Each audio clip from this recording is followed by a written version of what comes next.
Good morning everyone. সকাল তো অনেক হয়ে গেছে, মানে বেলার দিকে হয়ে গেছে।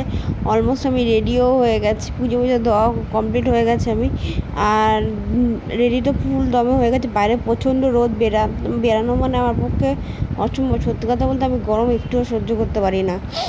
তার উপরে এই বছরে আমার নতুন একটা জিনিস অ্যাড হয়েছে, নাক বন্ধ হয়ে যাচ্ছে।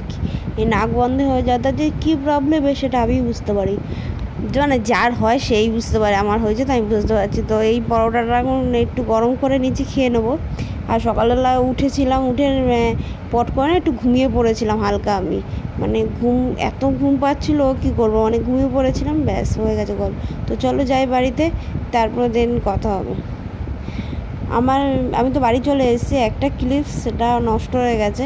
যাই হোক, আমি তোমাদের সেটাই শেয়ার করছি। এখন আমি বাড়িতে চলে এসেছি, বাজারহাট করলাম, জিনিসপত্র কেনাকাটি করে বাড়ি চলে এলাম।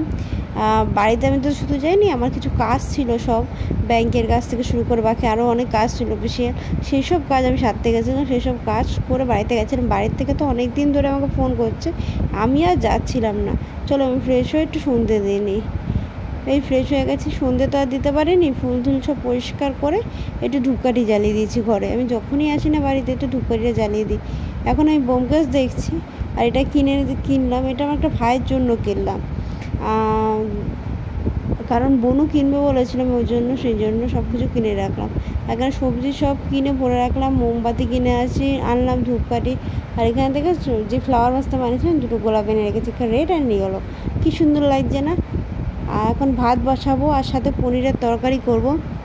আজকে পনিরের তরকারিটা আমি সবে কেন একটু পেঁয়াজ দেবো জাস্ট তরকারিটা ঘন করার জন্য। আমি পোস্ততে করতাম, কিন্তু পোস্তটা বারণ। তো চলো ভিডিওটা এখানে শেষ।